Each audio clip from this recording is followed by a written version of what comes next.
All right, Logan, let's go over that quiz that I sent out this morning.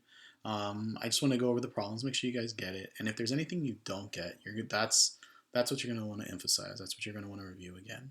All right, so let's take a look at question number one. Question number one, it says find the measure of each interior angle.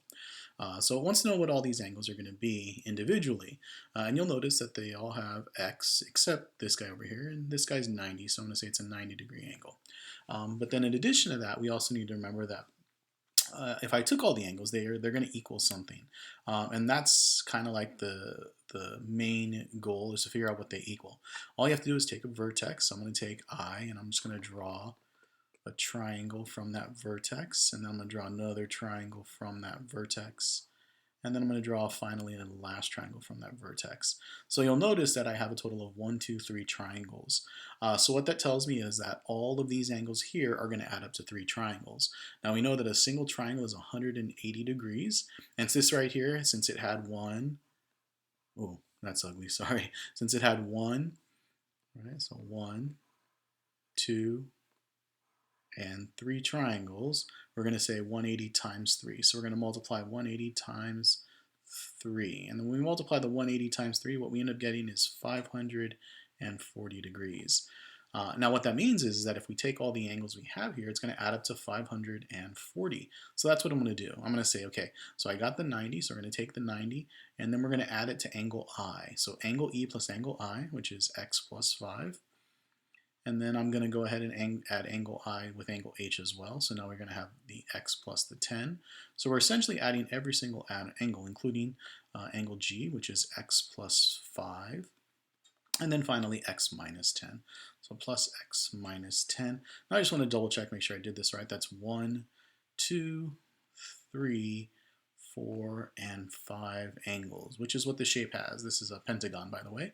So we have 5 angles, and they're going to add up to equal, and we already figured out what they equal. They're going to add up to equal 540. So I'm going to say equals 540 degrees. All right, so now from here, all you got to do is solve this equation. So we're going to collect like terms. I have 1, so I'm going to circle that, 1, 2, 3, and 4. So we have a total of 4 x's. So I'm going to write down 4x. And then I have positive 5, positive 5, positive 10. That's a total of 20 minus 10. So that means 20 minus 10 is 10. And then the 90 is 100. So I have plus 100. So we have 4x plus 100 is equal to 540. For those of you that didn't catch what I did, I essentially added the 90, the 5, the 10, the 5, and subtracted the 10 all from each other. And that came out to 100 right there. Once you get to this, you have a basic linear equation, and we're just going to subtract the 100 from both sides. This gives us 4x equals 440, and then divide both sides by 4, which gives us x equals 110. So I now know that x is 110, so I can write that. X is 110. Now, if you didn't get 110, unfortunately, you're probably not going to get the right answers for anything else, so that is going to be the key to this question. And then angle F, just as a matter of me plugging that 110 in, so it's 110. Right, 110 minus 10, which comes out to 100. So I now know that angle F is 100 degrees. And then I do the same thing with angle G. I'm going to plug in 110 right there, which is 110 plus 5, which comes out to 115 degrees. Angle H is going to be 110 plus 100. 110 plus 10, my mistake, which comes out to 120 degrees. And then finally, angle I, which is congruent to angle G, should have the same exact answer, which comes out to 115. And that's how I would take care of problem number 1. All right, so let's move on to question number 2. Question number 2, using the parallelogram that you have in this picture, what you need to do is you need to pretty much find everything. So first I want to do is just talk about it. I know that in a parallelogram, notice where the x is, x plus 15. I know that this side here will be congruent to this side right here. Sorry, I'm going to cover that up. So we have this guy right here is going to equal to the other side. So that's my first equation, x plus 15. So I'm going to write that x plus 15 is equal to 6x minus 5.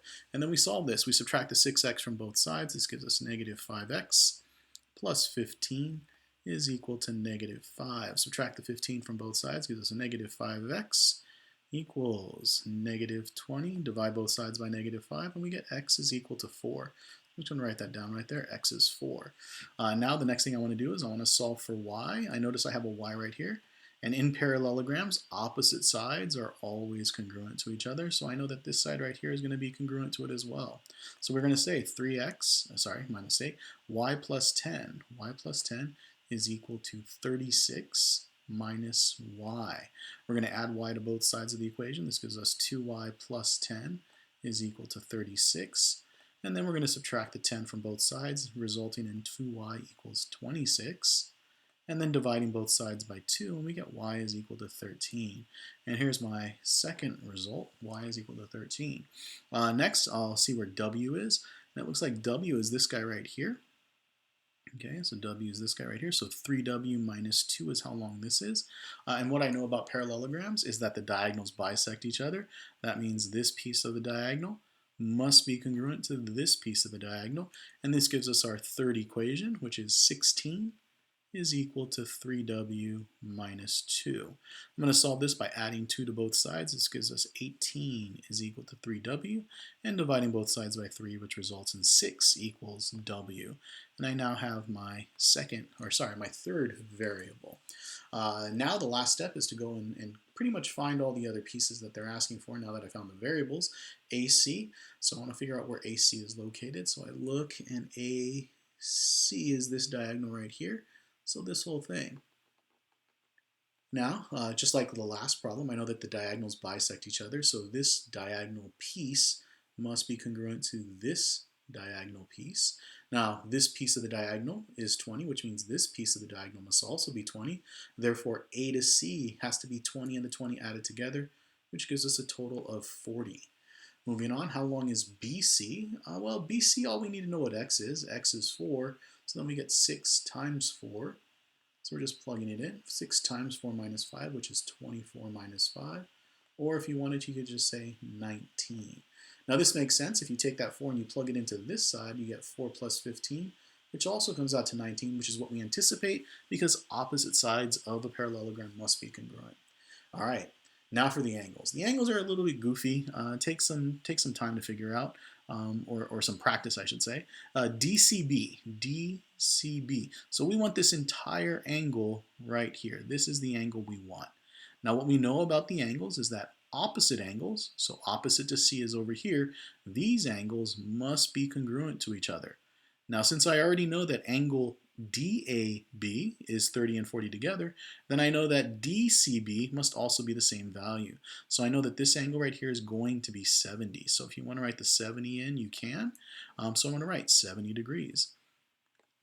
Next, angle DCA. DCA.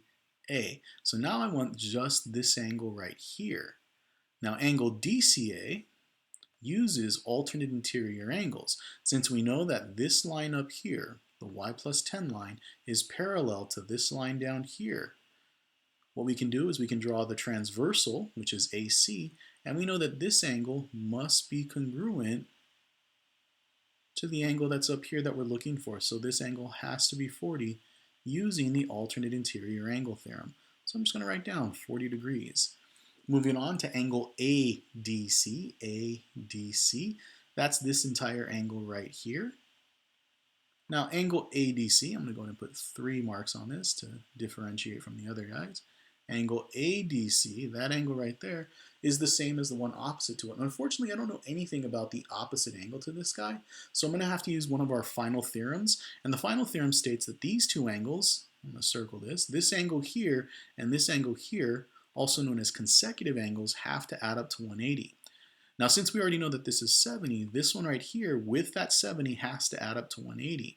So if you wanted to, you could just write down 180 minus the 70, which comes out to 110. So we now know that angle D, quotes, because it's got too many angles there, but angle ADC comes out to 110. And then our final 2 questions is how long is DB?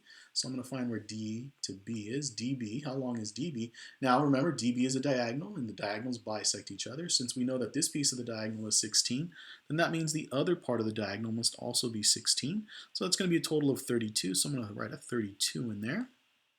And then finally, how long is AB? So AB is going to use 36 minus y. We know what y is 13, so that I can just say 36 minus 13. 36 minus 13, which comes out to 23. And this gives us our answer for question number 2. A lot of parts to it. Double check it, see what you guys came up with. Now, if you didn't get a chance to do this, try the problem without going through it with step by step through the video. And if you can't do that, then take a look at the video and make sure that it makes sense. I'm using a lot of the theorems. I'm also using a lot of the stuff from parallel lines, alternate interior angles, and so forth. All right, moving on to the final question. How do you know if a shape, a quadrilateral, is a parallelogram or not?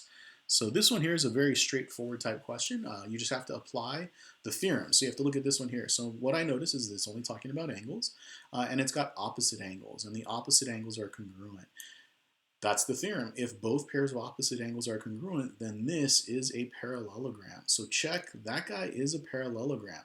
So if you wanted to write parallelogram, you could. What I'm going to do is I'm just going to write a check mark, parallelogram, just saying, hey, that's a parallelogram. And then this one over here, I have one pair of sides that is parallel, and I have one pair of sides that is congruent. There is no theorem that says that this is acceptable, so this is not a parallelogram. So I'm going to say not a parallelogram. So if you want to write down not parallelogram, that works. You can also just write parallelogram. You can also just write that X through it. So that's what I'm going to do. I'm going to do check mark for parallelogram, X so not parallelogram. All right, so over here you notice that you have this diagonal and this piece of diagonal. Sorry, I should say piece. Those pieces of the diagonals are congruent to each other. And then you have that this piece of the diagonal is congruent to this piece of the diagonal. That right there, it indicates that the diagonals bisect each other. This, check, is a parallelogram.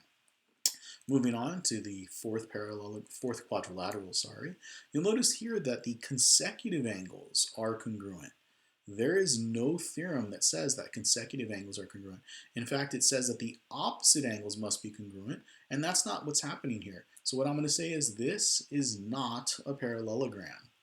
Moving on to the fifth quadrilateral, you'll notice that you have a pair of sides, an opposite pair of sides are congruent to each other, and then you have parts of diagonals being congruent to each other.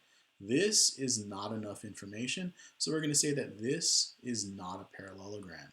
And then we have our final picture where you have one pair of sides is both parallel and congruent. One pair of sides is both parallel and congruent. This right here is enough to make it a parallelogram. That's one of the hybrid theorems where you don't need to have both pairs of sides, just one pair of sides be both parallel and congruent simultaneously. All right, if you have any questions, please hit me up. I can help you guys out. Just hit me up in Google Classroom, text, or email. All right, hope you guys have a good day.